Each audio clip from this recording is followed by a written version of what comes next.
Welcome to the Never Too Early Fantasy Football Podcast, where it is never too early for fantasy football. My name is Jeff. And I'm Alex. As always, thank you for downloading, listening, liking, and commenting on our podcast videos. Please join our community by subscribing to us on the socials. Our handle on all platforms is at N2E Fantasy. We are also available on all major podcasting apps by searching N2E Fantasy. Alex, what do we have on today's show? On this episode of the Never Too Early Fantasy Football Podcast, we'll talk about some league news, and then we will go game by game. This week, we'll talk about anything noteworthy. Some of them we'll break down a little bit, and then we'll argue who was most correct, and then we'll argue about some positions that we've taken with some of these teams or players. So that will be fun. Jeff, why don't we do the first thing of business here and talk about the news? And looks like we've got some Browns wide receiver news. Absolutely. So the Browns released wide receiver David Bell, and they re-signed him to the practice squad. So a little puzzling there. They decided they didn't want him on the active roster, but they decided that they would like him on the practice squad. So we'll see if he ends up back on the active roster at some point. But Alex, was it to make room for also signing wide receiver Kadarius Toney? I know there's conflicting reports out there that he is part of the practice squad or part of the active roster. Did you figure out which one it was? It looks like it's practice squad. They might promote him to the active squad, but I don't know why. I don't know why anyone's going after Tony at this point. Look at the roster, man. They have Amari Cooper. They traded and paid Jerry Jeudy. They have Moore, who they traded for. They have Tillman, who they drafted. They had David Bell, who now they released and stuff to the practice squad. They have talented wide receivers. It doesn't make any sense considering they have no one to throw him the ball. I mean, they have Winston. I can't wait for Winston to start soon. But it doesn't make any sense for a wide receiver. They have so many other needs. Yeah, absolutely. I think they're just trying to drive you nuts. So when the 2025 Browns are Judy and Tony starting at wide receiver and Watson's throwing them the ball, that it'll be an all anti-Alex team. Yeah. Amari Cooper will be traded. Nick Chubb will be gone. Myles Garrett will probably retire or be on a different team, and there'll be no reason to like the Browns. Exactly. I could see Amari Cooper being, if the season continues like this through September, I could see him be a trade candidate as we get closer to the trade deadline. So the Giants sign wide receiver and kick returner Amir Smith-Marset. He was cut by the Panthers at the end of August during cuts. And then also kick returner and running back Keene Wangwu goes to the practice squad for the Jets.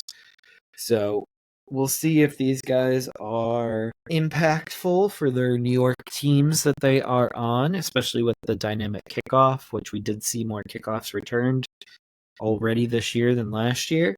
And we saw a touchdown for a kick return also. Maybe this is what they're maybe the Jets and the Giants are thinking, like, hey, our offenses aren't that great. We need to figure out how to score points on the special teams. All right, we can hop over to the Chargers, placing wide receiver DJ Shark on IR. He'll miss at least 4 games.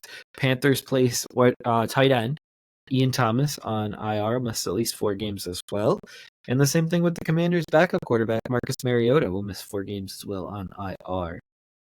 So just reminders to get them out of your lineups and potentially put them into an IR spot if you have them in your league. The Commanders also released kicker Cade York after he missed a few kicks, actually 2 kicks on Sunday. It'll be interesting to see who they replace him with. They had Brandon McManus on the team, but then he had allegations against him and they released him. So now this is the second kicker they have went through this year. I don't know if it was fair to blame that loss on Cade York, but clearly they wanted to pin the blame on somebody for this loss.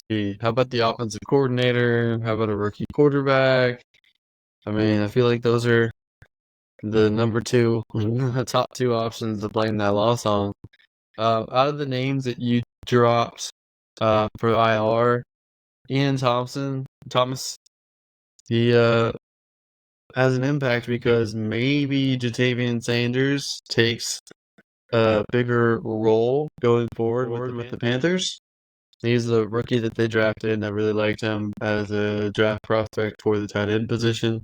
It's kind of tough with how the state of the Panthers are right now, but he will have an opportunity, so that will be something to monitor now that Ian Thomas will be missing at least 4 weeks. Absolutely, and Jatavian Sanders is one of your guys, so we'll see if he can get an early season, early career role here with the Carolina Panthers as they try to do better in week 2. Another tight end that's one of my guys.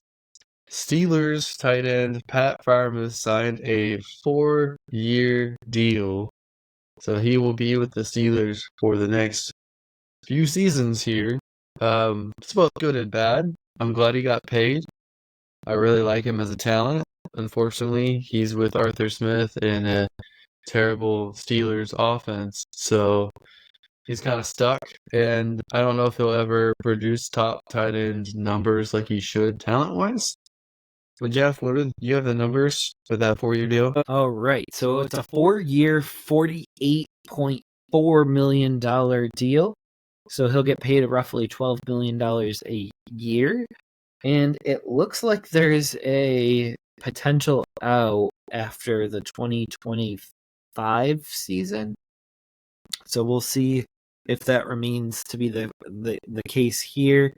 But his cap hits are even at the $12 million mark, but only guaranteed at signing looks like $11 million. So it looks like only 1 year out of the 4 years were guaranteed. So that's always something to pay attention to here in the NFL is the guaranteed years, not just the total amount. So this could be a 1-year deal if Freiermuth falls off of a cliff. I don't expect that to be the case, though. Is his usage going to be worth it in Arthur Smith's offense? Absolutely.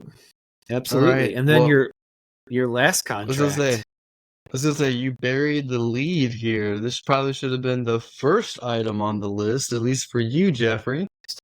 Yeah. You want to announce it to everyone? Dak Prescott signed a 4-year, $240 million deal, and it looks like total guaranteed is $231 million out of it. That probably includes injury guaranteed, but at signing, $129 million of it was guaranteed. So it looks like he's got at least 2 years on this deal before he could potentially move on from the Cowboys. But what this does is this helps him kick the can down the road for the Cowboys. I believe they were at like a $40 to $60 million dead cap hit if he left this year and didn't sign with them again. So now they get to move that down the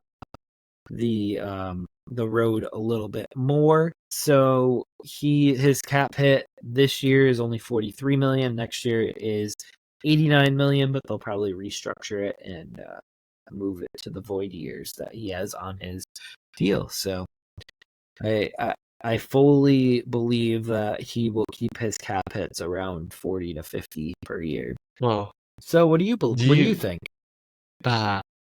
It's tough because I know your argument is it's the going rate, but it was also the going rate to pay Daniel Jones $45 million a year, and that looks terrible now. Granted, Dak has a better resume than Daniel Jones by far, not even close. But the other concern is the more comparable contract would be Russell Wilson with the Broncos. So are you getting the good Dak or are you getting deteriorating Dak that you just overpaid? If they're not performing, they're overpaid. That's how I view it. I know you view it at the time signing. That's the market rate. I view it as, do they live up to that contract? He be very well. The first game was against a good defense. It's hard to really grade him on that because Cleveland last year was the top defense, and they were in Cleveland. Also, they kept getting favorable field advantage.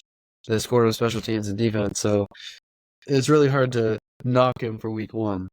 And Lamb was on a snap count, so there was also that too for week 1. Between Dak and CeeDee Lamb, at least your offense has two of the best pieces you can get on there that aren't already on someone else's team. So they have an elite receiver, they have a borderline elite quarterback. I don't put him in the elite category, but he's very close when he's on his game. The thing is, those 4 years, are you going to get Dak at his peak, or are you going to get him at a decline? That's going to be the deciding factor. I actually know a lot of Cowboys fans, and they are split down the middle on Dak. Like, some of them full in bought in on Dak, and some of them look at the playoff games and the losses and don't think he's good enough to put him over the edge. So now you're committing $100 million to two guys, potentially putting another 35 to 40 million on Parsons next offseason, because it doesn't look like they're going to get that done this year. So how are you going to feel the rest of your team? I know you always say that the cap isn't real, but the cap has real consequences. Sometimes you can move stuff around. You can add extra phantom, fake years, void years, and sometimes you can restructure, take things down the road. At some point, things come crashing down, and they need to field the rest of their offense. Yeah, I mean, I hear that. The Saints, the cap hell, I think they believe they call it, never happened for them. So every can that they've kicked never came to really roost. Michael Thomas just aged out, Drew Brees aged out, and they were fine. So I don't know if that's the strategy that the Cowboys are going for, but it has worked previously. But to your point, like, I think Dak and Lamb have a really good rapport, and I think that for fantasy, like, this is great news for CeeDee Lamb for the next 3-4 years. But also, we saw with Russell Wilson in Denver before his contract even kicked in, and I believe it was $50 million a year that he signed for. He was released, so it is not impossible to get out from underneath these contracts. We've seen it before, and we could see it again. So I don't foresee that with Dak right now, because Dak's game's a little bit different than Russ's at this juncture. I believe Dak has always been a better passer, especially from the pocket, than Russell Wilson is. So I think that he has that going in his favor. Also, he doesn't have Sean Payton that comes in and hates Russell Wilson. So there's that as well. But yeah, congratulations to Dak on this. And I do believe on the open market, like the Titans or the Panthers or somebody would have given him an equal dollar amount to this extension. So this might be the going rate for a quarterback like Dak right now. Yeah, I agree with that. I just don't know if the Cowboys were going to pay him this the whole time. Why did they wait until absolutely the last second to do it? I think Jerry they were Jones is trying the to get worst him to take a negotiator of all discount, times. but he kept saying If no. if he was the first one to sign, it would have been a discount, because it would have been cheaper than everybody else. But they waited until all these other contracts came soaked Exactly. down. They did the same thing to Lamb, though. But At least with Lamb, yeah. At least with Lamb, the Justin Jefferson contracts came out, and they were able to say, "You're not Justin Jefferson. We're going to pay you right below him," and it's fine. Like, right. That's fine. I think he got pretty fair value for what the market is. I think it would have been closer to 30 for Lamb, though, because before Justin Jefferson signed, I believe like Tyreek's $30 million a year was like the going rate, and then Justin Jefferson kind of blew that out of the water and kind of gave Lamb a new benchmark to aim for. So they probably cost themselves like $15 million a year by waiting for the two of them. Oh yeah, for sure. They could have gone to Parsons' contracts. Yep. Probably almost paid for him. So, yep. Yeah. So I don't know. it'll Parsons be is going to interesting. get They the probably tag Parsons after this year. Yeah, they probably have to, and he probably gets a similar contract to what CeeDee Lamb just got too. Yeah, absolutely. And he's a difference maker. I don't know. He was making some serious plays on Sunday. But speaking of Sunday, we can hop over to our week 1 recaps. And the Ravens at the Chiefs kicked us off on this season, and we both got those right, Alex. We both picked Kansas City, and we were both right. Some notes from that game is likely to have a big season. Do you believe that likely is going to have a big season with the Ravens? Do I believe that's likely? I think he and Mark Andrews are going to even out. He's obviously going to be the second or third focal point on the receiving game because Bateman doesn't look good to me at all. Even though they talked him up, they tried to target him. He didn't get the catches. Likely was very consistent, kept getting open. Mark Andrews, to me, looked like he wasn't 100%. So, one, he was covered a lot. Two, he didn't look very fast. He didn't look like he was getting open very often. Likely was the most athletic and big guy that was out there. But I was surprised how often Flowers was targeted in this game. It seemed like whenever it wasn't likely, it was always Flowers. And there's just those two that Lamar locked into because no one else was either getting open or catching. So that was very interesting to me. Lamar looked better when he was out of the pocket than in the pocket. But part of that's because Chris Jones destroyed that makeshift offensive line that still needs a little bit of work. I thought Chris Jones should have had probably 3 more sacks, but one of them it looked like he gave up on early. It's like, dude, it's not practice anymore. You're supposed to hit the quarterback. It could have been worse for Baltimore. I think they really rallied the second half. I think that going forward, wouldn't write off Mark Andrews, but Flowers, Andrews, likely those are the 3 pass catchers that I would want on the Ravens. Chiefs pass catchers. I don't know how we're going to make sense of this when Hollywood Brown's back, because supposedly in the offseason, Hollywood Brown and Patrick had a really good rapport, but Worthy's got play with them. You got a couple touchdowns there. Rice got a lot of targets, a lot of catches, over 100 yards. Kelsey wasn't that much of a factor. He looked slow out there, but honestly, I think they were shifting coverage towards him because he's usually the favorite. I think this is going to vary week to week. I think all of them are going to be usable, but you don't know which one's going to have the big game, which is what people want to know. Well, I'm sorry, I've talked so much, but one last thing. What I've seen from how they set up the route tree, they stack the routes so everyone like goes over each other. So there's like a short, intermediary, medium, deep, and they all like wrap over each other. Whoever's open is gonna get the ball. Whoever doesn't draw the coverage is gonna get the ball, and that's what it looks like most of their offense is gonna be. With Rice always taking the underneath and the slant route, so that was interesting. Absolutely. I can kind of see where this is going in the future. They have Rice and Worthy on rookie deals, and they will have them on rookie deals for the next 3 seasons. So I feel like this is great for Patrick Mahomes over the next few years because I don't think that their skill set really overlaps with one another. I think that they're very distinct wide receivers with different skill sets, and I just think that that's only going to make it a lot harder for defenses to cover both of them. Worthy's got he's got 5 years since he was a first round pick. Rice has, like you said, 3 more years, so 3 years together for sure with the rookie contracts. Yeah, I don't they'll know probably if pay one. yeah, probably pay both of them at some point. Because they both had a good first game against good defense. So I I expect the way that they're using these guys, and that Patrick goes from no weapons to a bunch of weapons, which is crazy. I just think we won't know who the guys are that it's getting it, but I would definitely count on Rice and PPR. Worthy more, I think standard would be his top. So that's how I would view it. But I'm surprised that Rice is running Michael Thomas slant routes every single snap. I feel like He's the new Michael Thomas. he's faster than Michael Thomas ever was too. That is true. But very good opening game. Kansas City Chiefs won by a toe.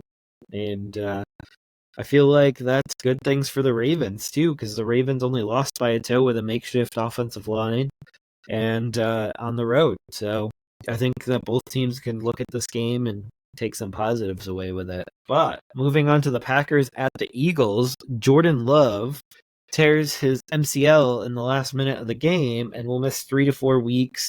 Could miss up to 6, but he didn't get put on IR and should return on the shorter side of that timeline. Alex, how long do you expect Jordan Love to be out? They don't want to put him on IR, so They must think he can get back in less than 4 weeks. You know how I feel about injuries. I veer on the safer side, so I would put him on IR so that you can bring someone else in on the active roster to help out now, protect your quarterback of the future that you gave a huge contract to. I know that would suck for the short term for the season, but if they have a good enough roster to still stumble into the playoffs and have him healthy for the playoffs would be great. I would say 2 to 3 weeks is my guess because they're going to try to have him come back. Absolutely. And the field conditions were pretty atrocious. So for him to tear an MCL on that field is that hurts a little bit. I don't know if they sprinkled the field right before, but these players were slipping the entire first half. And after they slipped, they showed the field, and it was like gashed up, and it looked like mud and water puddles. So I don't know how they let the players play in that kind of condition, but a lot of Playing on people a almost slip and got hurt slide. in this game. Some people got hurt, and a lot of other people almost got hurt. Yeah. I don't know if you saw Christian Watson slide a couple times, and I was like, he's gonna tear his hamstring again. But Right? They just he figured it somehow out. made it out. He somehow made it out okay. But before Jordan Love went down, we had Jaden Reed, your big time sleeper this year, and someone that you've really liked. Both years he's been in the league, went off big first with that 33-yard touchdown run, and then 4 awesome receptions. One of them a 70-yard touchdown. He really blew up in this game, and despite we've been talking offline, the routes to the targets have been pretty evenly spread, but he was the most efficient, the most explosive player on this offense. So how do you think it's going to go for him with Love back, and how do you think it's going to go for him with Malik Willis starting? I think everyone should try to grab him while Malik Willis is starting, because I don't think it's going to go great for him. I'd still start him because I still expect him to be probably the target leader, perhaps. Maybe the tight ends will be the target leader, though, with Willis. But I may have been too low on Jaden Reed. I think he was in my projections wide receiver 16, and I ranked him at wide receiver 21 because I was hedging a little bit of my bets on that one. But I might have been too low on him. You might have been too low if Jordan Love didn't get hurt, but Jordan Love got hurt. I know I was low on Jordan Love going into the season just because he got so much hype for one season of football. I don't want to be right about him because he got hurt, so I'm annoyed about that. I don't want him to be hurt. And I like Jaden Reed, but I don't know if this was a 1 week exploiting the matchups or if Jaden Reed on this turf had better cleats than the Philly defenders. I like Jaden Reed. Weeks. I do think he's the most talented on this offense. It's just the coach has just been saying that they're going to split it up evenly, that they have 4 wide receiver ones, even though no one in their right mind could say Romeo Dobbs is a wide receiver 1. Or Wicks. Wicks was letting passes go right through his hands. But coaches do not have incentive to tell the truth always. But Alex, I will give you credit on this game because you did pick Philly and they won, and I picked Green Bay and they lost. But I don't believe this will be the last time we see these two teams play. I hope they play in the playoffs this year because I think that this was a great matchup, and it kind of came down to the very end. We had the ball last, basically. All right, so just to wrap this up, I know I've been talking a lot on these matchups. Josh Jacobs looked like he was going to disappoint in the first half. Second half, he played a lot better, was able to get open, and made it look like he will be okay this year. Granted, 11 injury hurts. Saquon Barkley, 3 touchdowns, 2 on the ground, one through the air. He looks like he could be the RB1 for the season. Honestly, especially with McCaffrey missing some time. J. Brown was awesome. Devonta Smith looked pretty good. Goddard was the one that didn't seem to show up this week. He'll get his. It's going to be when he gets his, I would assume there. They'll spread it around, but A.J. Brown, with that new deal, plus all the complaining that he did last year, I just have a feeling that they're going to force him the ball a lot, and they gave him 10 targets for game 1. Yeah. So these two I talked about a lot. There's only about probably 2 more games that I'll actually talk a lot about. We'll breeze through, unless Jeff has more to say about some of these matchups. But there's 2 matchups that I'm sure we're going to talk a lot about that are coming up later. Probably, but next up is the Steelers at the Falcons, and we both got this one wrong. We both picked Atlanta, and the Steelers did win. How do you feel that Fields did at quarterback? Part of me wanted to pick Pittsburgh. I just thought Atlanta would be better out the gate than they were, and that didn't come to fruition. Fields, he didn't do any worse than the quarterback play last year for the Steelers. And we talked about this offline. Without that extra game of preseason, a lot of teams just seem super rusty this week. The touchdowns are down significantly. I think they can expand on him. He gets to start this week against the Broncos too. We'll talk about that in the next episode. I wanted more from him, but he didn't have a terrible week, so it's promising. They got the victory. They can build on it. We'll see if it gets better. If it doesn't get better, I can see them immediately switching to Russell Wilson week 3. Freiermuth didn't do much this week. It looks like Fields locks on to primary target, and it looks like George Pickens is going to be the primary target as long as Fields is there. Najee Harris was predominantly the lead back there, and I know you're a big Najee Harris guy. It was like 20 to 4 carries, and the 4 carries were split by 2 different running backs. So Patterson and Warren split the other ones. Granted, Warren was playing hurt, so I think they limited him. However, you can take a victory lap on Najee week 1. That's how they want to win. When it comes to Atlanta, that was incredibly pitiful and disappointing. I know TJ Watt is a menace, and that Pittsburgh defense is good, but Kirk Cousins single-handedly didn't look right. Offensive line couldn't block anybody. They didn't get the ball to Drake London.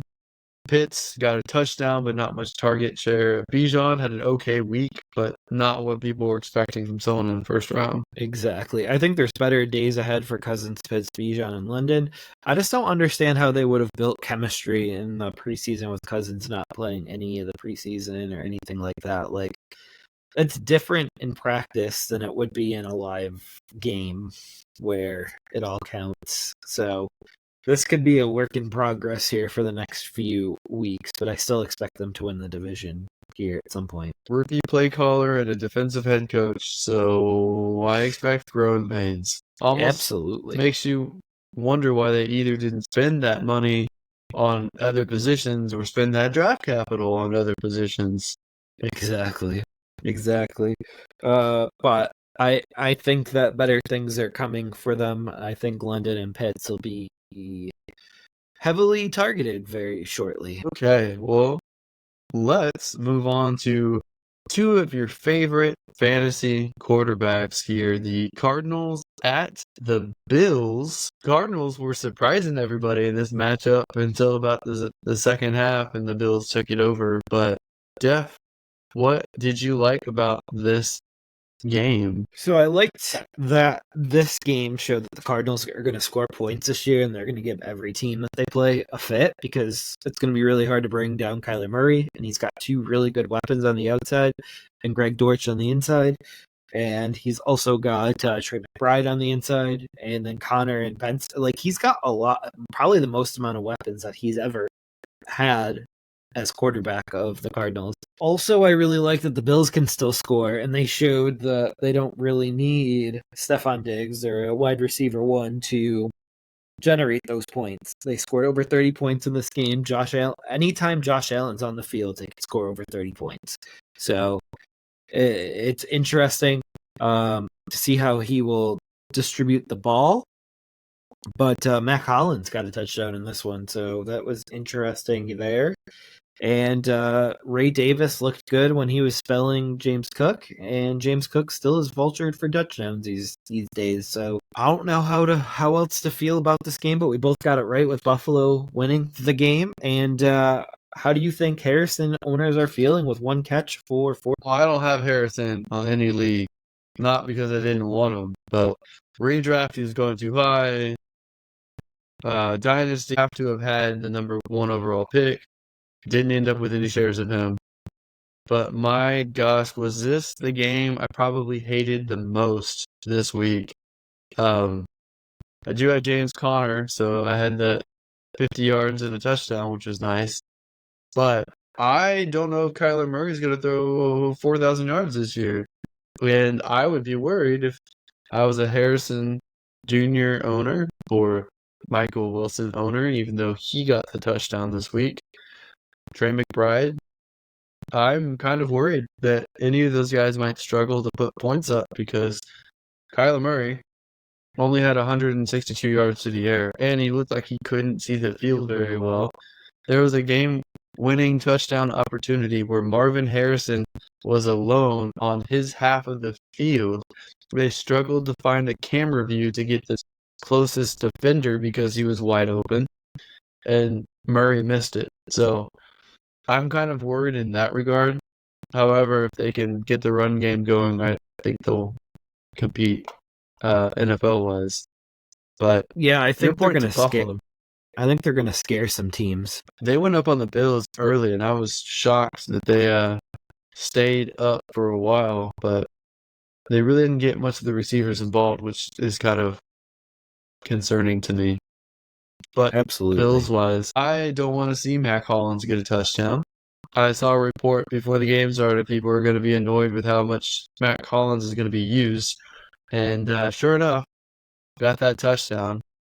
I also was shocked. It seemed like Dawson Knox was used significantly more in the past game than Dalton Kincaid was, which I have Dalton Kincaid on a team or two, and that kind of upset me. Curtis Samuel, I was even surprised was active for this game with that toe injury. I didn't think he'd be a full go. I'm not concerned about him not putting up stats this week, but Shakir got a touchdown. Keon Coleman was targeted a decent amount. I think he could end up with more stats. Josh Allen will be able to spread the ball around at some point. I just don't like how he's still the rushing touchdown hog. Poor James Cook. Ray Davis didn't get used as much as I thought he would get used either. But I think just because they were playing from behind for a good stretch. Yeah, he still looked good when he did play, but James Cook had 103 total yards, so he's contributing, but not in the way that you would want. I do like having MVS and Mac Hollins on the team because that does give the Buffalo Bills a shot to go deep 1 or 2 or 3 times a game, and that just opens up what they can do on offense a little bit more, and I think that opens up the run game a lot. Just having those bomb plays. Yeah, I agree. So that actually helps James Cook. But now we can move on to an ugly game. And that's the Titans at the Bears. I think Caleb Williams had less than 100 yards passing in this game. And Will Levis did not look like an NFL starter in the second half of this game. We both got this one right with the Bears. We both backed into this one because I think of a special teams play. And so Levis watch is on for me. He has until Thanksgiving to show me something. And if he does not, then it'll be time to say, Will Levis, adios. And do you agree or disagree with that?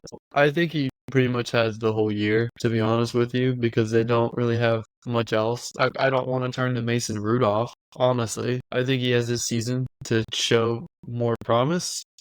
And then if not, if they suck this year, which I expect that they will, they might be targeting a quarterback high in the draft. And there's going to be a couple decent ones this year, so I think that there's a good chance that they'll take one this year. Caleb Williams honestly didn't look any better to me. A lot of the concerns I had with him as a prospect showed up in this one too, so both of them I wasn't super duper high on. But they both have talent, but they're very wild and erratic, and Caleb wants to play off script all the time, and he learns from a 19-yard sack that doesn't fly as easily in the NFL as it does in college, and everyone is fast and everyone is athletic. the Bears are going to have offensive struggles, and it doesn't look like it's going to be much better with Caleb Williams this year than it was with Fields the last few years. This run game doesn't do it for me at all. Khalil Herbert didn't even register really any points. Swift, 30 yards on 10 rushes. I'm not impressed. And with Caleb Williams only throwing for 93 yards, none of his receivers really did much this week either. I think that they'll bounce back over the season. That I'm just close to panic, but I'm not sure I'd want to start any Bears players this week, especially against my Texans. Yeah, I think DJ Moore was probably overdrafted, and probably the whole offense. Keenan Allen did lead the team with 11 targets, so that is something to look out for. I know he only had 4 catches, but targets usually lead to more catches somewhere down the line when they even out. But Roschon Johnson, your boy, was inactive in this game. So, as you said, Swift went 10 for 30, but one of those rushes was a 20-yard run, so the other 9 carries went for 10 yards. And my thought on that is to keep your shares of Roschon Johnson and Khalil Herbert, because that is not acceptable, and that is something that won't stand for very long. So for the Titans side, I noticed that Tony Pollard does appear to be the lead back, even though the head coach says that he wants to get Tajay Spears more involved in the run game. But he had a shot to get him more involved this week, and he did not. So I think that's some coach speak talking. Yeah, I also didn't think Spears looked as good running in this game either. I thought Tony Pollard looked better. And Tony Pollard was definitely the better receiving back between the two of them. Absolutely. Also, we should mention Rome Odunze sprained his knee in this matchup, so he'll be out the next few weeks. So maybe more targets for Moore and Allen. Cole Kmet looks like he might have been passed up by Gerald Everett, which people were saying might be a thing. I think this is a weak anomaly. I don't expect Everett to stay in front of Cole Kmet, but this is something to monitor at the very least. Yeah, so crazy right now. The total passing yards in this game were 220 yards. So both Williams and Levis threw for 220 yards, which is bad Combined. for one quarterback in one game. So Oh. we can move on to a game that Alex doesn't want to talk about with the Patriots at the Bengals. This was Alex's lock of the week, where he locked in the Cincinnati Bengals as a survivor pick. The Bengals lost to the Patriots. I'm in a survivor league where roughly 50% of people went home from picking the Bengals, and I was not one of those teams, even though Alex ridiculed me that this was the team to take this week. But Bengals start slow as usual, and Moss outtouched Brown 11-6, but I don't believe either one of them is startable just yet from that team. And then your boy Ramondre Stevenson that you were out on looked just fine on Sunday. So what are you changing your stance on Stevenson yet? I did take him in one of my Yahoo leagues, and it was ridiculed for taking him, and then Yahoo gave me an F grade, but I had the number 1 score that week, this week, so I'm in first place with an F grade. I like Ramondre Stevenson, the player. I was concerned about the Patriots' offense in general, but the Bengals just crapped out this week. I don't know if maybe New England is better than I thought, or maybe Jared Mayo is a better coach than I thought. Everyone was super prepared, or if the Bengals, after losing their offensive coordinator, if he had more of an impact on the offense being successful, or Bengals are depleted on defense. I don't know why the Bengals crapped the bed as much as they did. I think 98% of Americans would have picked the Bengals this week. I did. But it is what it is. New England pulled the upset off. Part of that is Jacoby Brissett not making really any bad plays. I mean, he didn't look great, but no turnovers, and they were able to keep the ball moving. I don't know how the Bengals didn't shut down Stevenson. I don't know if that's a trend that will continue, but Stevenson should be able to contribute in the pass game. I hope Stevenson continues to play well because I do have him. I don't anticipate that to last that long, but maybe we're all wrong on New England. It is possible. We can move on to happier pastures for you here. And I lost this game. I picked the Colts. You won this game. You picked your Texans. So the Texans did win, but so much for the Texans not being able to run the ball. Joe Mixon was able to run the ball just fine with this team, and people do say that the Colts have one of the better defenses in the league. At least they did last year, so that is saying something. He had 159 yards off of 30 attempts. I don't think 30 attempts are something that they should be looking to get Mixon every week, but that is very, very appreciated for Stroud, especially with a week one, where he did throw for 2 touchdowns, and both of those touchdowns went to Stephon Diggs, who walked away with the most fantasy points, but Collins does lead in targets and yards on the team. And then we can move over to the Colts really quickly, and Richardson was impressive, but ends the day 9 for 19, aka 47%. So completing 9 passes in a day is probably not going to be a great way to win a football game.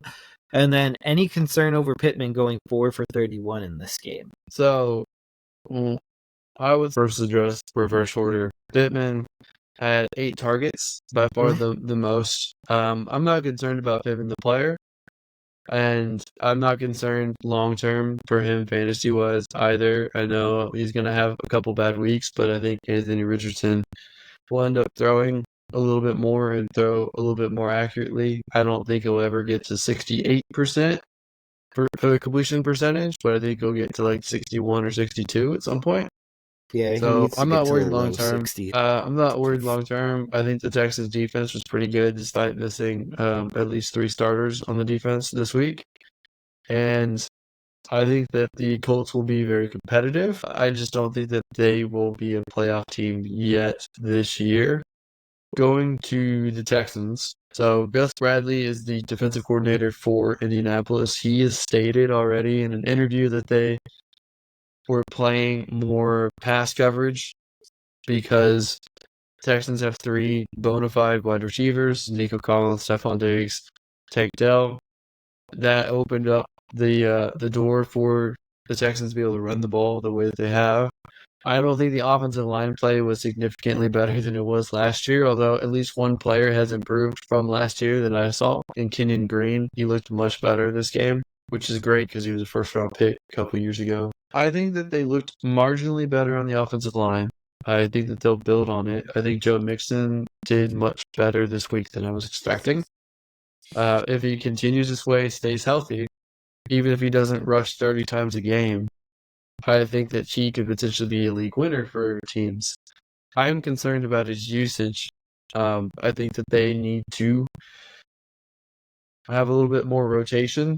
So maybe drop him down to 20 rushes a game, which I think is more than fair.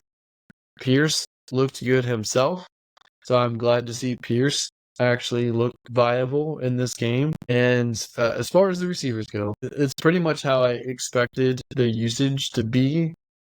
Nico Collins is more trusted down the field.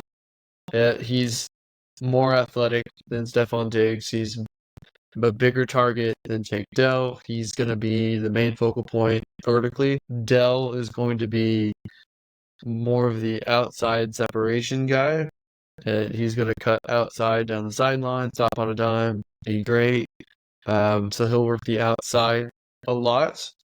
And Diggs is primarily going to be the over the middle, shorter routes, short down, like 3rd and 1, 4th and 1, or red zone short yardage. I think he's very trusted there. They're all going to mix routes, obviously. This is just what I think the primary responsibilities are, but I think they'll move them all around. To me, despite the 2 touchdowns, I thought Stephon Diggs looked kind of slow in this matchup. He didn't have the speed that I'm accustomed seeing from him. I know he's not the speediest guy, but he looks like he's not 100%, or that maybe he's just not as fast as he used to be. I know he's about close to to 30. I think he's the trusted short yardage guy. I think when you need a conversion, I think he's the guy that's going to get targeted. Yeah, I feel like that was the role that they brought him in for because they had 2 down the field guys already. So, and he did this with Josh Allen and the Bills towards the end of his tenure as well. So you can expect that to continue. Well, considering that the Texans went after Keenan Allen, that's what Keenan Allen was good at with the Chargers. So they were looking for someone like that. Yeah, so absolutely. Anything else on this game before we hop to the next? No, I think that's pretty much it. Jaguars at Dolphins. Again, you got this game up on me. You picked Miami and won, and I picked Jacksonville and lost. ETN fumble cost them the games. That allowed Tank Bigsby to start stealing some carries, so we'll see if that continues past this week. But ETN's fumble did appear to get him benched a little bit, or at least his workload scaled back. And then HN is the number 1 back by far, as long as he's healthy. He's currently running back 6 on the season, so he's going to be an RB1 if he and number 1 for the Dolphins if he can stay healthy. But he is not healthy because he did get injured in this game. I would say, surprisingly, Jacksonville was able to shut down the run game for Miami, which was a little concerning. Watching Ashan get shut down and Mostert go nowhere. Both of those guys also got hurt. So Ashan, we didn't know until after the game that he got hurt. Mostert, we saw it happen and knew he got hurt. We have to monitor that for a short week. They play the Bills Thursday. Kind of concerning to know if they're going to play or not. Bigsby, on the other hand, showed up and looks like the player I thought he was last year, that he ended up not performing last year. But as we joke around, I'm usually right, but a year early. So I think Bigsby will be eating into ETN's time. I noticed that he was more heavily involved when ETN fumbled. That's something to know. I think that the coach doesn't like the turnovers, but I'm a little concerned with Trevor Lawrence getting shut out in the second half. To me, you and I have talked about this offline, he's got plenty of weapons this year. Brian Thomas looks like he's going to be an awesome addition and eventually a bona fide wide receiver 1 for him. Gabe Davis is a nice deep threat, was the leading receiver this week, yardage-wise. Christian Kirk didn't look right. He had that nice 30-yard catch, but wasn't able to haul in his other targets. ETN was the receiving back this week, and Evan Ingram and Parker Washington really didn't get involved much at all, which is concerning to me. I think that he has the weapons. I'm not sure why he wasn't able to do a little bit more with it. Miami, a lot of people rate their defense pretty high, especially their pass defense. I can understand a little bit of that, I guess. So, Jeff, are you concerned about Trevor Lawrence and this offense going forward? I think it's just week 1. I think Kirk missed most of preseason. Davis just came over as a free agent signing, and Thomas is a rookie, and this is his first game. I think we have to see more of a sample size before we get worried. I do think it's a good thing, though, to have a Bigsby and an ETN on a team. I know that's not the best answer for fantasy, but I do think that they kind of complement each other and their skill set doesn't overlap too much. So I think that's a pretty big deal. And I think that they were trying to beat the Dolphins with small ball and not get into a track meet with them. And they kept it low scoring, but they ended up on the short end of the stick thanks to that ETN fumble. Didn't seem to have very many plays on offense. It looks like they had, what, 26 rushes and just 21 passing attempts? That was kind of shocking to me. All right, we're going to talk about this next game very quickly, where you picked Carolina and lost, and I picked New Orleans and won. I picked Carolina on accident, but I had to roll with it anyway because I said it, so we'll just take it. I don't know what you were thinking, but I think we might have written Derek Carr off too quickly. I think that he actually performed very well in this game. But are you worried about Deontay Johnson with 6 targets or Chris Olave with 2 targets in this game, or just an aberration? So this Saints offense in this game looked like what we thought they could be last year, and they weren't. This year they looked much better. New offensive coordinator with Clint Kubiak. I think that this is something that's going to happen pretty often with Olave. I think people overdrafted him. I think he'll get more yardage, more targets, but I don't know how often he's going to get touchdowns. Now they have 3 tight ends to throw touchdowns to, with Foster Moreau and Juwan Johnson getting a touchdown here. Surprisingly, Taysom Hill wasn't that involved in the past game, but he did have 5 rushes for 35 yards. Derek Carr looks like a different quarterback this one.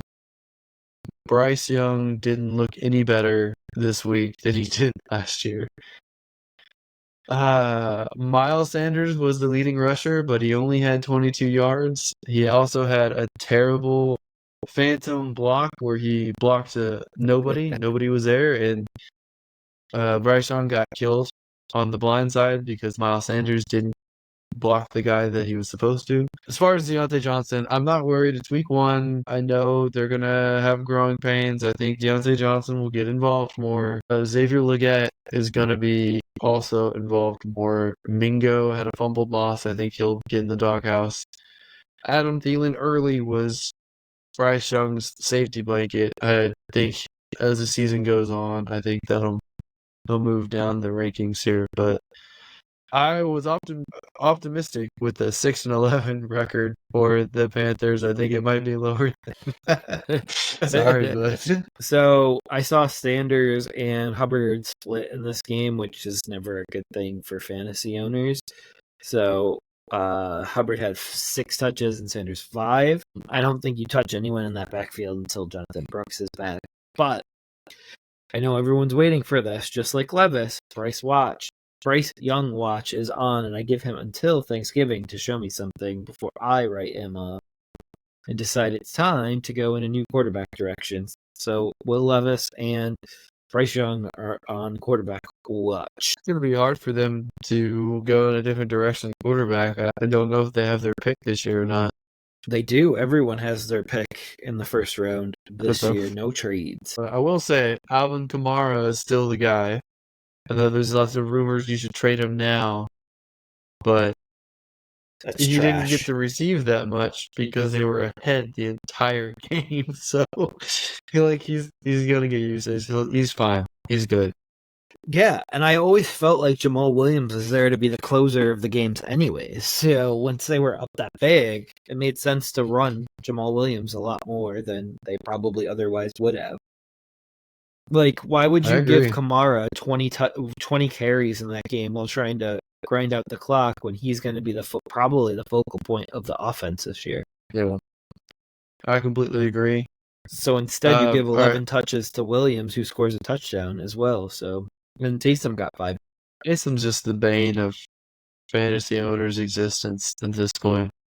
It's like he does enough to spoil some stats for the other guys, but not enough to really feel good about ever starting him. But Kamara had 110 yards off of 20 touches. I mean, I'll take that any day of the week, and he had 1 rushing touchdown. So I know everyone thinks that's his weak point, rushing, and like he scored a rushing touchdown. So pretty impressive. Let's power through the rest of these. There's at least one more game we're going to talk a lot about, but that's not this next one. Vikings at Giants. Jeff, I picked the Vikings and you picked the Giants in this one. Before the game, I thought it was close to a coin flip, but the Vikings were almost a playoff team. They won. I got it. I got this one. I know.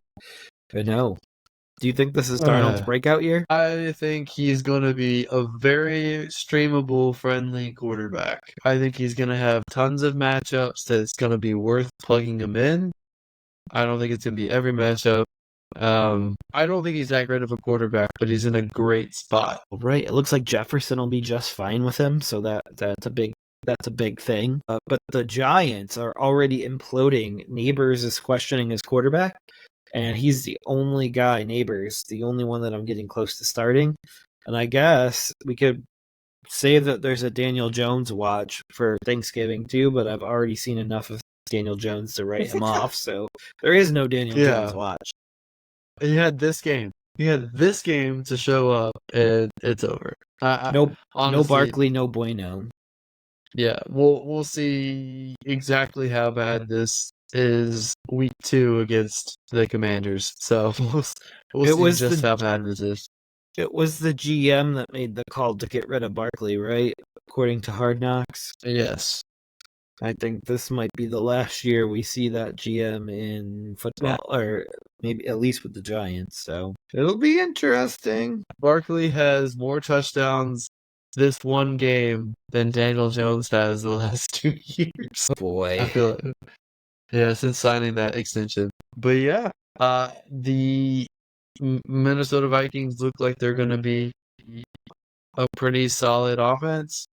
Maybe okay for most of the year. I don't think that they'll make the playoffs, but they'll upset a few teams. They'll be competitive. So the looks can fit for a bad say. Yeah, absolutely. They could play spoiler to a lot of teams here in the playoff hunt. If I were the Packers, I wouldn't want to play them without Love. So we'll see if that's the case here on their schedule coming up.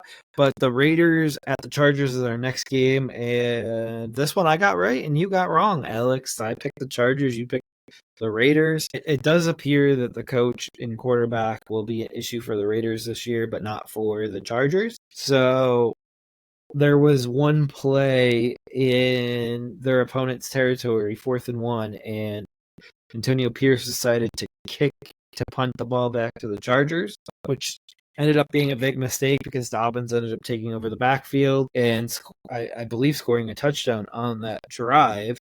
But White nor Madison did as much on the ground. Neither one of them really took over the game. I know people are thinking Madison is a waiver wire pickup this week, and I would agree that he should be rostered. But I don't know if I would be excited about owning Alexander Madison on my team and starting him. And then people can try to blame Minshew, which I know you will here in a second, Alex, and I'll let you rebut this. But he completed 75% of his passes with a non-existing ground game, so it's pretty impressive. So this is gonna be the last big talky game. I will say, Jeff, you picked it correctly. The outcome ended up your way. But these two teams are exactly what I thought they were. I thought the Raiders were going to have a really good defense, struggle offensively despite having good pieces in the receiver realm. But the Chargers, they want that run-first mentality, and I really felt that this week. And they had the slightly better offensive line. They had the cleaner quarterback play, in my opinion, despite what the numbers say. I thought Herbert looked better than Minshew, but if it wasn't, so there are a number of reasons why the Chargers won. They look like the better prepared team, which goes to coaching, and their quarterback play was a little bit better. But the Raiders coach, Pierce, who I thought deserved a chance at the job, and I think rightfully he did deserve a chance at the job. He didn't improve from last year. This was a full regression in coaching. There was 2 punt plays, 2 4th and 1 plays that he got the exact wrong thing on both of them. In the first quarter, he went for it on 4th and 1 on his own side, which is dumb. That's the one that you punt. And then in the 4th quarter, when he was on the Chargers side, 4th and 1, he punted it. Also wrong. You go for it. The numbers all line up that way. He needs to hire a stats guy. Both of those decisions, he got it wrong. On top of that, I felt like although Minshew had a good completion percentage, he was making the wrong reads. He was holding on to the ball too long. He had 2 very costly turnovers, one of which was a fumble, which looked like he tried to turn and throw to a release route, but no one was there because there's no one there on that route. Tried to hold on to it, but it slipped out, was a fumble. I didn't like his play. He had a really long time to throw the ball. He kept taking this short, safe route, which if you do that, you're going to have a high completion percentage, but your team's not going to move. And they only scored 10 points this entire game. I felt like they should have been higher. They missed a field goal. The defense just being out there the entire time, they eventually got worn down. You can only keep playing at a high level for so long. Like you said, they couldn't get the run game going. So there were a lot of reasons why the Raiders lost, but I thought they were the better team for the first 3 quarters, and they should have won this game, in my opinion. They lost it more than the Chargers won it. I would just say the Chargers hung on until they could finally get some big plays. They got 2 really long run plays from, of all people, J.K. Dobbins. I don't know if that means J.K. Dobbins is back, but he had really good burst, and he was the main reason that offense even moved down the field. So kudos for the Chargers. It's always good to get a week 1 win, and 2, a win against a division rival. I feel like that counts double, but it's a really good win for them. I just think that despite this win, they still didn't look like a good team right now.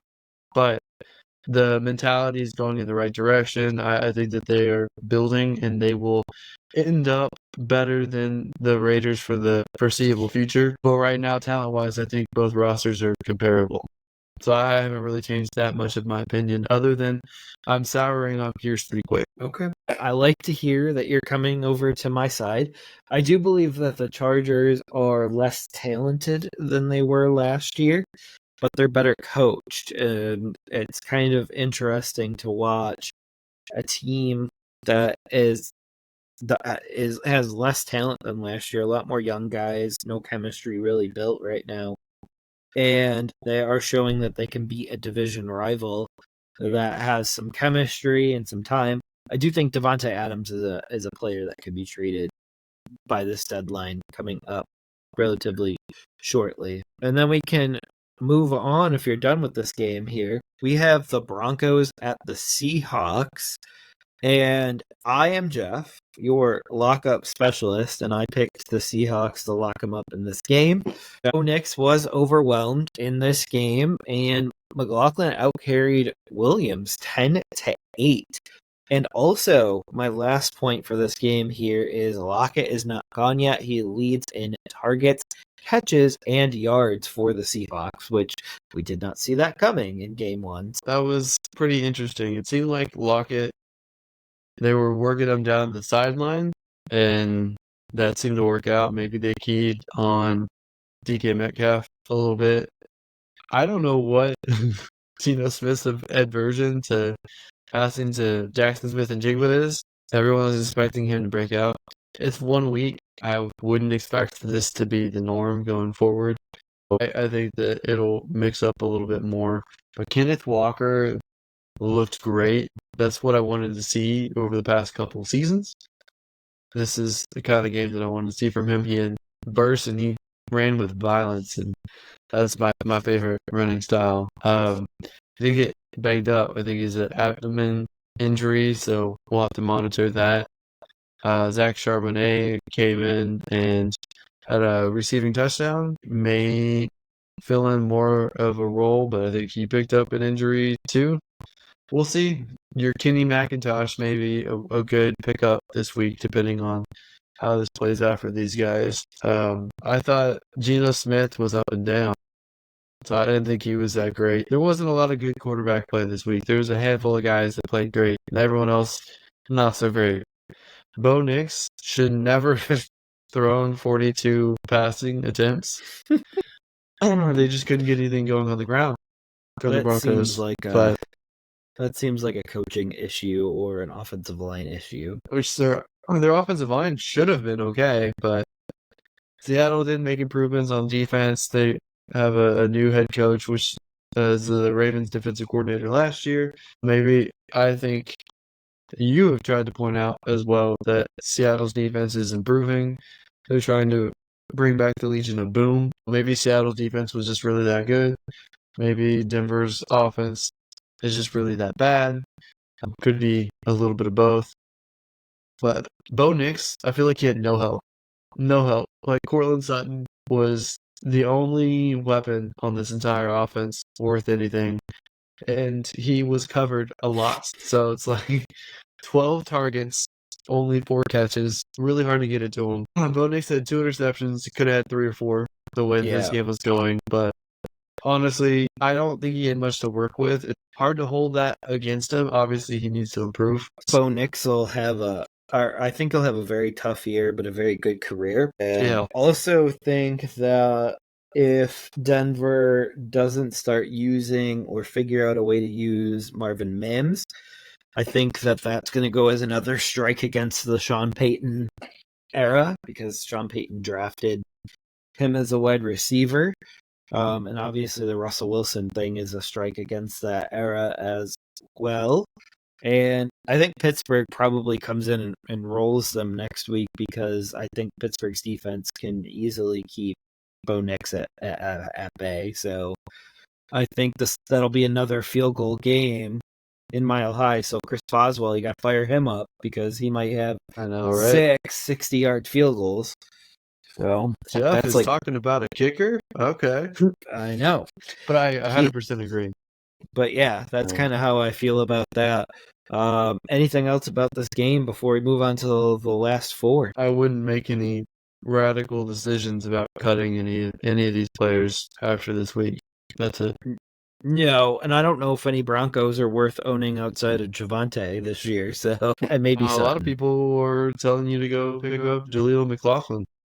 Yeah, I wonder if that's because they're playing from behind, or if that's exactly what they want to do. But I can't imagine them running Jaleel the entire rest of the year. He didn't look any better. He didn't look any better than Javonte. Poor Javonte. He needs to be with a team that is a little bit better. Maybe the Bears. People won't talk about Audric Estime, but he can fumble at any time, so I wouldn't trust him either. Yeah, I don't really love rookie running backs per se, but we'll see. I mean, there's some special ones out there. Gibbs heated up down the stretch, and then even Bijan last year kind of disappointed where people were taking him versus what he did last year. So just calm your expectations if he does get a shot at starting for the Broncos. All right. Well, let's move on to what should have been my lock of the week, and that is the Cowboys at the Browns. I think that should pick the Cowboys, because you know how much I dislike Deshaun Watson, but we both picked Dallas. We were both correct. Dak got the victory. Didn't get much stats. Didn't really need to. Browns just could not handle Dallas's defense at all. That just means Dak and CeeDee Lamb had quiet weeks. I don't expect that to be an issue going forward. And Ferguson got a knee injury. Jerry Jones says he could be back week 2. That's not going to happen, in my opinion. He'll miss a couple weeks. Brandon Cooks, clearly the number 2, as we've known this for a while. 7 targets to CeeDee Lamb's 10. Zeke Elliott looks like he is for sure the lead back in this rotation. 10 rushes, 40 yards, got the touchdown. Rico Dowdle did get 8 rushes for 26 yards. Dallas really handled this pretty well. Deshaun Watson, in my opinion, looked terrible. For whatever reason, he had 45 attempts, only 169 yards, 1 touchdown, 2 interceptions. Jerome Ford was the only salvageable Browns player this week. 44 yards on the ground and a touchdown. I think he also had 25 yards on 6 catches.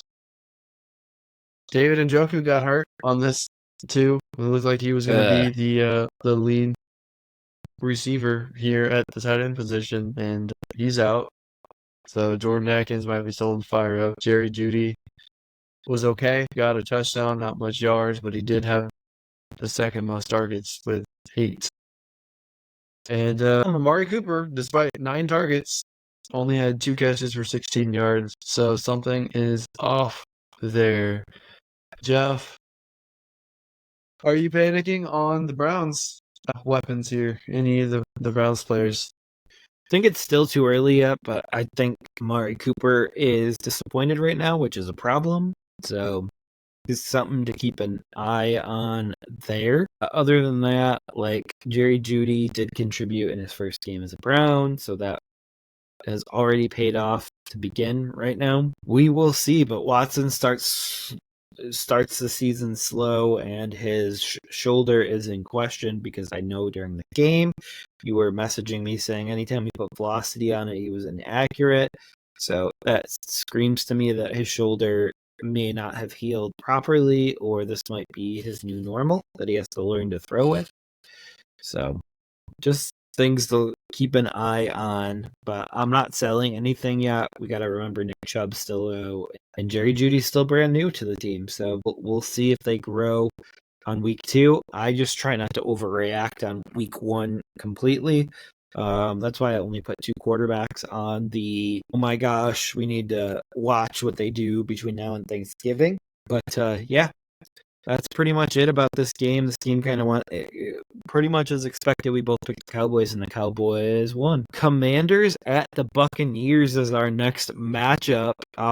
Is Baker Mayfield this good, or is Washington defense that bad? Because Tampa Bay won, like we both picked. And so do you think it was Washington's defense, or do you think it was Tampa Bay's offense for this game? Well, I think despite the fact that Dan Quinn became the head coach there, former defensive coordinator for the Cowboys last year, people expected their defense to right away be good. This is a defense that last year they traded away their top 2 pass rushers. They have an undersized corner who's like 160 pounds. I don't expect them to be a good defense this year. There's no way. Part of it's them being a bad team in general. Part of it is Baker did improve with Canales, but Canales also limited him to not being able to make audibles or hot routes at the line of scrimmage. Now he can, and I think this new offensive coordinator is also looking like he's pretty good as well. What I was impressed with, not just Baker's performance, but it looks like their wide receivers are loaded. McMillan, who is a rookie that I like and other people like as well, looked like he could have 3 touchdowns. 2 of them were called back, and he finally got one towards the end there. But Godwin involved, Evans 2 touchdowns, McMillan got a touchdown. It looks like this is a much better team than people give him credit for. Yeah, I think we're too low on Godwin and Evans. Evans was in my top 10 receivers, and it does look like he's going to have a place there come the end of the season because currently he is wide receiver 6. I don't expect 2 touchdowns a game, so don't get me wrong on that. As far as the Commanders go, Daniels, great runner as expected, but okay as a thrower. And then it looks like Austin Eckler, as I had thought, that he is going to be a big part of this passing game. So Brian Robinson's going to be the runner, and Eckler is going to be the pass catcher out of the backfield. To be honest, Brian Robinson Jr. only had 1 less catch and almost the same yardage as Eckler. Brian Robinson Jr. is the guy at running back, and Eckler is the number 2. He's also going to be a receiving back, but they're not going to take Brian Robinson out in every scenario. Zach Ertz was okay. Luke McCaffrey should have had a bigger game, in my opinion. I'm scared if I'm a Terry McLaurin owner, honestly. I don't have him in any of my leagues, but I came close to getting him, and I know you I'm glad I didn't. I know am you very did. glad I didn't because Jaden Daniels could not throw down the field, and that's something he was supposed to be good at because that's what he did at LSU. I don't know if he's going to have enough time to throw down the field, and they obviously want him to throw more. The coach here, Dan Quinn, said he does not want Jaden Daniels running 16 times a game. Nope. Which means he's going to have to pass more, so we'll see if that changes. Yeah, so I think Eckler will play at the same time as Robinson Jr., and so they both could be on the field at the same time, which does create some mismatches on offense, and I think Zach Ertz, or whoever's playing tight end, could be the beneficiary of that, having 2 to 3 seconds to throw the football. We will see. So just one more thing with the Buccaneers. So Rashad White struggled to run in this one, and that's been my number 1 criticism. And one of my friends chuckles whenever I say Rashad White is a running back who's not good at running the ball, and that continues to be the case. 15 rushing attempts, only 31 yards. I know Bucky Irving, it was at the end of the game, so it was pretty much garbage time, but he had 9 rushes for 62 yards. He also contributed to the passing game with 2 receptions for 14 yards. I think they're better off with Rashad White as the receiving back and Bucky Irving as the primary rusher. I don't know if they'll switch to that right away or if they'll let Rashad White have a chance and then eventually change it at some point. Absolutely. I like the 1-2 punch. And I know for fantasy that doesn't always make it fun, but for NFL team, gives them options when they are trying to compete for a playoff spot. All right, we're down to the 2 prime time games. The first one is the Rams at the Lions, and you got this one right. And you picked Detroit, and I picked the Rams.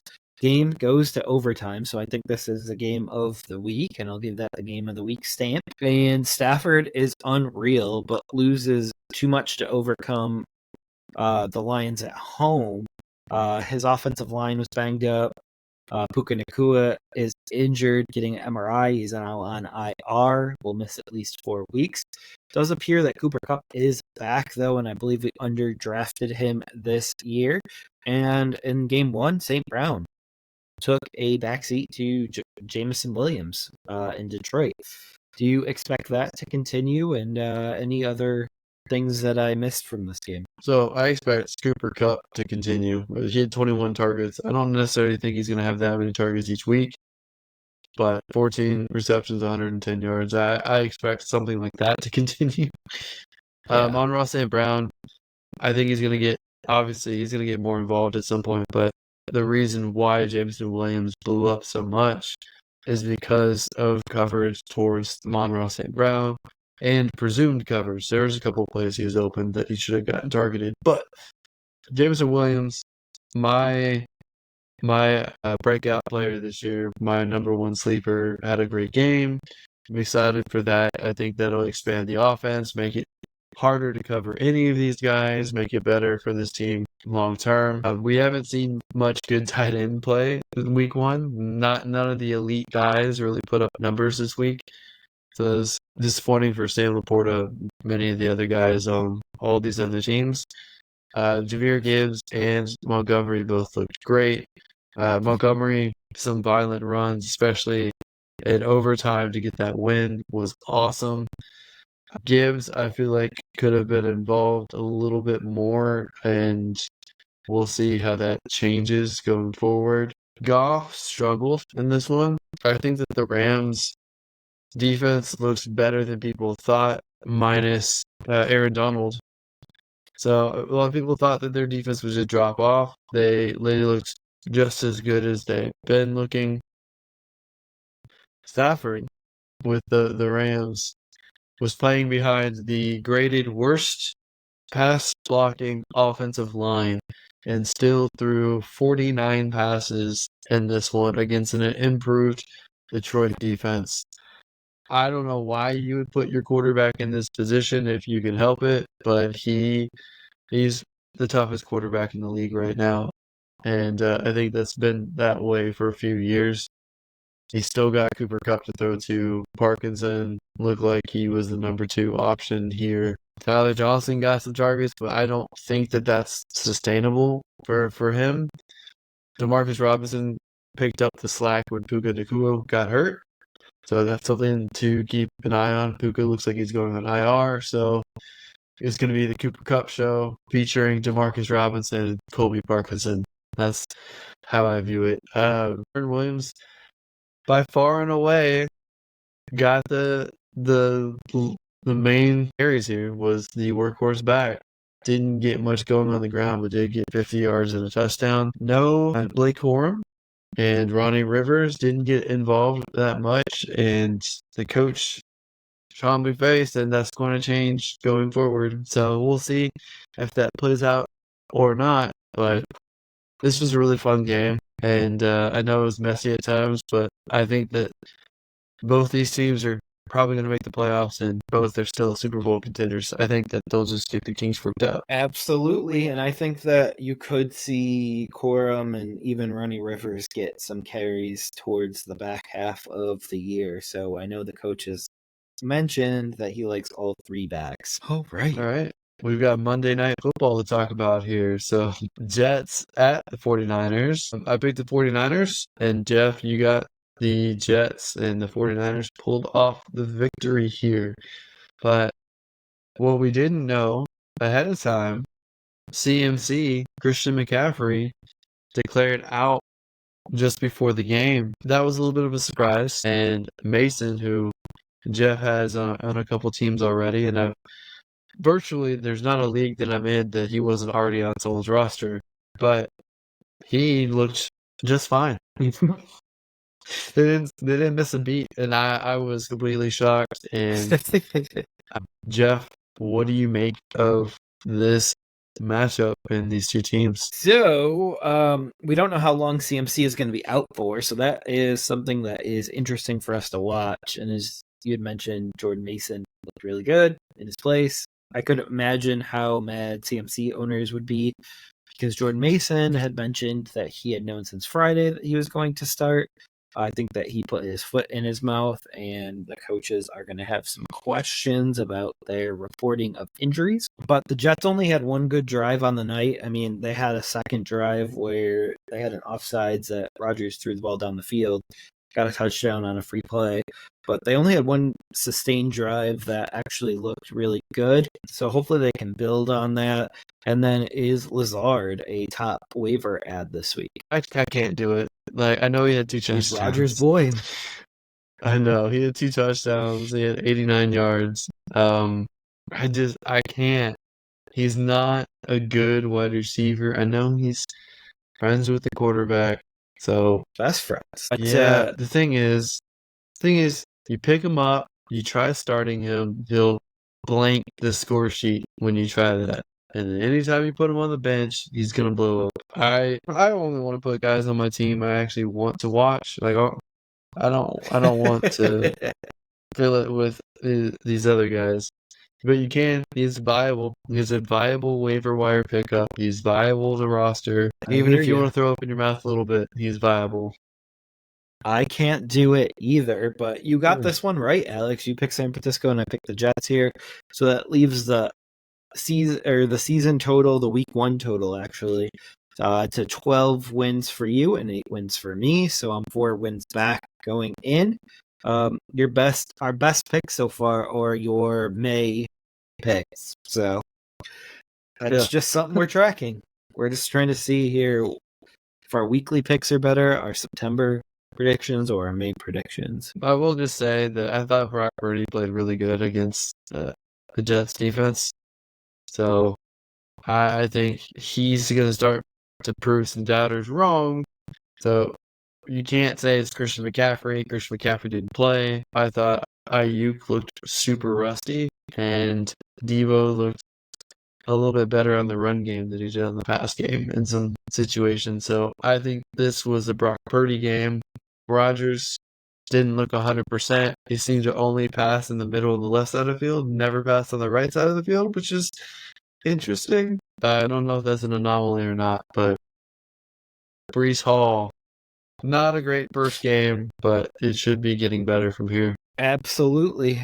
They should grow here, and I think that's it for week 1. We can put a bow on it. All right, that does it for this episode of the Never Too Early Fantasy Football Podcast. Thank you all for downloading and listening to this episode. Please don't forget to like and subscribe. Please leave us a comment and share the show. Every little bit helps. You can find us on all podcasting apps by searching N2E Fantasy and with our handle at N2E Fantasy on all social media platforms. Please join our community and give us a follow.